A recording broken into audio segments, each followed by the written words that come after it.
All right, well, we just left our list of fines, and if your head isn't already spinning with that gigantic list of fines, we are now going to finish up this part of our discussion, this last part of Chapter 3 and the last part of the course on a list of criminal prosecution, that is felonies, misdemeanors, infractions. So we're going to go through that list.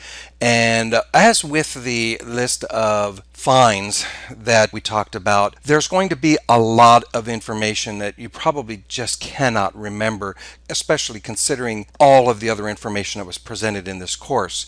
So what you're going to want to try to do is kind of think about these in categories. You're going to want to think about felonies and how felonies seem to be associated with fraud and seem to be associated with forgery, and misdemeanors seem to encompass almost everything else except that there are a couple of infractions, and infractions are, remember, kind of like traffic tickets, and there's only a couple of those. So, if you can remember that there are a couple of infractions and remember what the infractions are, we'll talk about those. Remember that felonies are typically associated with forgery and fraud and that type of thing, then you'll do just fine on the exam if you have questions relating to these. So let's close out this course by going through this list of criminal prosecution. A notary public who knowingly and willfully, with the intent to defraud, performs any notarial act in relation to a deed of trust on real property consisting of a single family residence containing of not more than 4 dwelling units. I can't tell you why the law is written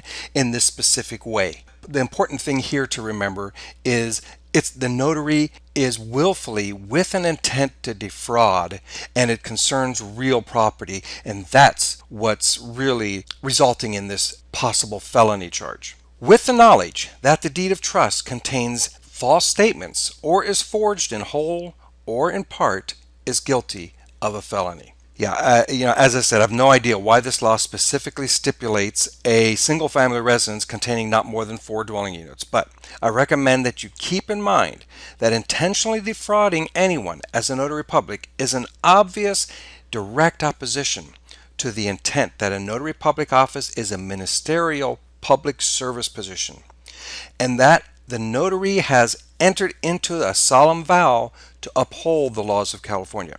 The purpose of the notary public is to help protect the public from unscrupulous people who would otherwise defraud others. And if that notary is the one engaging in this behavior, well, then the consequences become very severe. All right, again, we're talking about felonies or possible felonies. Any person who's not a duly commissioned, qualified, and acting notary public who does any of the acts prohibited by California Government Code Section 8227.1 in relation to any document or instrument affecting title to, placing an encumbrance on, or placing an interest secured by a mortgage or deed of trust on real property consisting of a single family residence containing of not more than 4 dwelling units is guilty of a felony. What is this saying? It's saying that if anyone who is not a notary and acts as a notary and their actions are relating to instruments affecting title to or placing an encumbrance on, that is a mortgage on, or placing an interest secured by a mortgage or deed of trust on a real property, then that person is going to be guilty of a felony. Remember, this chapter is covering misconduct by a notary and others who are not necessarily notaries, but whose actions affect notary public laws. We talked about this being a felony, that is because the person acted as a notary and placed an interest or an encumbrance on real property, basically, okay?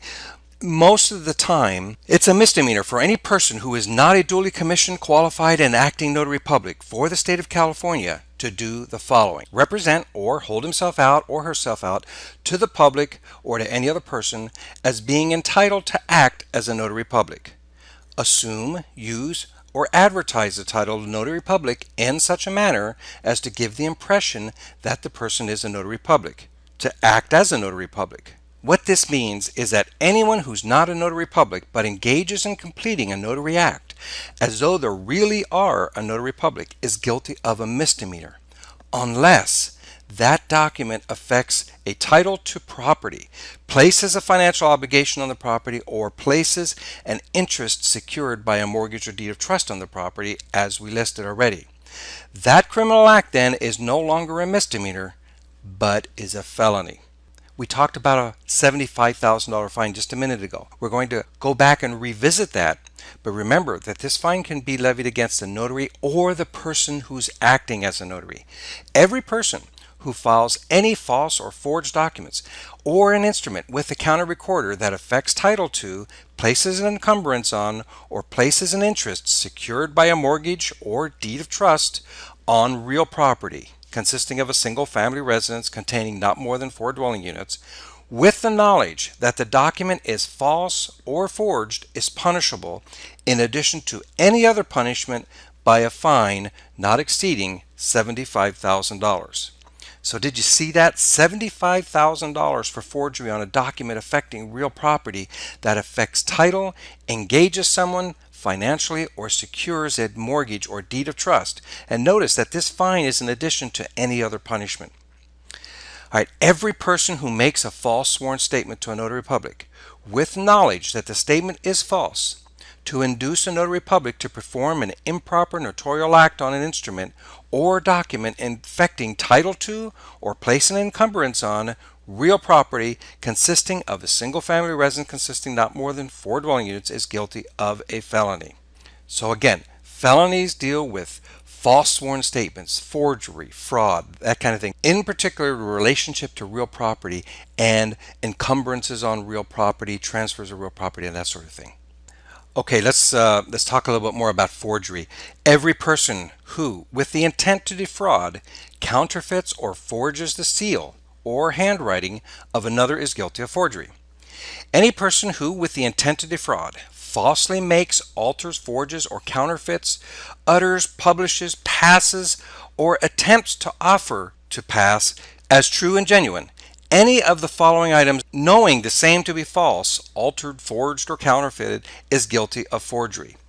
Or falsifies the acknowledgement of any notary public, or any notary public who issues an acknowledgement knowing it to be false, or any matter discussed in the above paragraph. Forgery is punishable by imprisonment in the state prison or by imprisonment in a county jail for not more than 1 year. The important thing here that I want you to take away from this is that if someone alters your acknowledgement, they are guilty of forgery.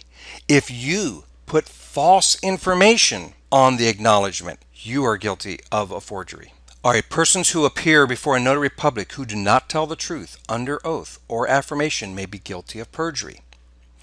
Applications for appointment as a notary public are executed under penalty of perjury. Misrepresentations or omissions in the application may be perjury. Perjury is punishable by imprisonment in the state prison for 2, 3, or 4 years. Now, usually it's the Secretary of State who would revoke a commission, but if a notary is convicted of a crime relating to notarial misconduct, including the false completion of a notarial certificate, or of any felony, it's the court that must revoke the notary public's commission and require the notary public to surrender his or her notary public seal to the court to be forwarded to the California Secretary of State with the certified copy of the judgment of the conviction. Normally, the notary destroys the notary seal after their commission is expired or terminated, but in this case, the notary seal gets sent up to the California Secretary of State by the court. All right, so what happens when the notary commission expires and the notary chooses not to recommission? Specifically, what is the notary supposed to do with all the journals they've collected over the years? Now, you remember that we did discuss this a little bit earlier, so this is for most of you just a little bit of a refresher. Well, you remember that the notary has 30 days upon the resignation or termination of the commission to submit the notary journals to the county clerk's office, which has the most recent oath and bond on file. So even if the notary was commissioned in several counties throughout his or her career, all of the journals in the notary's possession must be turned over to the county clerk's office where he or she has most recently filed the commission. If the notary commission expires and the notary does want to recommission, but for whatever reasons more than 30 days go by and the new commission hasn't been granted, the notary must submit all journal records with the county clerk. If the notary public willfully fails, or refuses to deliver all notarial records and papers to the county clerk within 30 days of resignation or removal from office, or within 30 days of commission expiration, if the notary public fails to be reappointed, the person is guilty of a misdemeanor and will personally be liable for damages to any person injured by that action or inaction. So you might wonder, well, why in the world do we talk about that again? We talked about that again because we're talking about misdemeanors now, and willfully failing to deliver your notarial records to the county clerk within 30 days of resignation is a misdemeanor. Now, there's one other item about these notary journals that I want to bring up. There's a common misconception that every time you start a new commission, since you don't turn your journals into the county clerk's office usually, because normally you'll be recommissioned within the 30 days, there's a common misconception that you have to start a new journal. Well, you do not have to start a new journal. You continue using the same journal, and in fact, just continue where you left off. There's no need to turn to another page. There's no need to leave a bunch of blank lines or leave a note that says that you're starting a new commission. That's not necessary. Just continue on with that sequential journal. There's no reason for you to have to buy another journal just because you've changed commissions. Any person who knowingly destroys, defaces, or conceals any records or papers belonging to a notary public is guilty of a misdemeanor, and they will be liable in a civil action for damages to any person injured as a result of the destruction, defacing, or concealment. Now, if you went all the way through the course, you'll remember this guy. This is the boss who is coercing the notary public to do something that she's not allowed to do. So any person who solicits, coerces, or in any manner influences a notary public to perform an improper notarial act, knowing that act to be an improper notarial act, including any act relating to the maintaining of official journals, shall be guilty of a misdemeanor. So when we discussed this before, we talked about the boss who's demanding that the notary complete the notary act on behalf of that boss's signature while the boss is not even in the office. They may be away on vacation, they may be away on a business trip, they're not even in the office. And of course, as you know, the notary is not permitted to complete a notary act for someone who's not present in front of them at the time that the notary act is completed. Okay, violations of this section include, but they're not limited to, coercing or influencing a notary public to complete a false certificate of acknowledgement or jurat, coercing or influencing a notary public to not enter the required information into the journal, coercing or influencing a notary public to enter false information in the official journal, and coercing or influencing a notary public to falsely modify a journal entry. Any notary public who willfully fails to perform any duty required of a notary public relating to the official journal, or who willfully fails to keep the seal of the notary public under direct and exclusive control of the notary public, or who surrenders the seal of the notary public to any person not otherwise authorized by law to possess the seal of the notary public, shall be guilty of a misdemeanor. We should talk a little more about the willful failure to perform duties of a notary.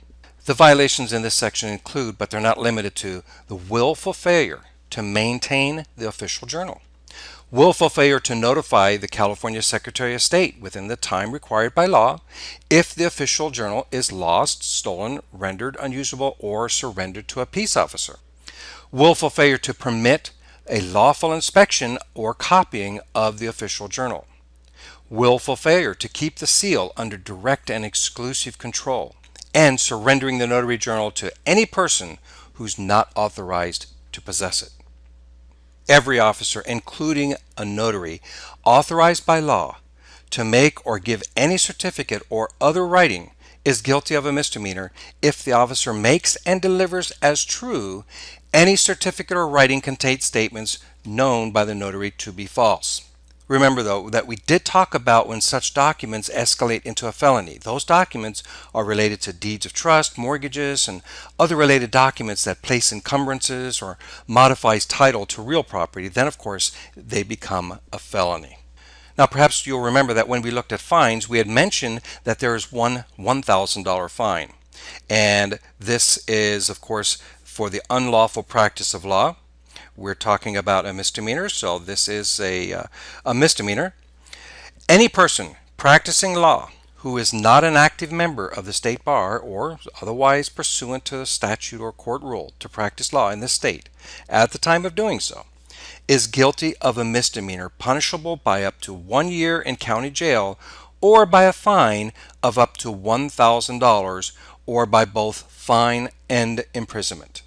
Perhaps one of the really important things to remember about this is that if you select the type of notary act to perform, that is, an acknowledgement or a jurat, because the person doesn't know what to perform, remember, if the person doesn't know what to perform, you're to have them consult an attorney or have them consult with whoever drew up the document. And if you make that decision for them, that's considered unlawful practice of law. And that is a misdemeanor, punishable by up to 1 year in a county jail or by a fine of up to $1,000 or by both.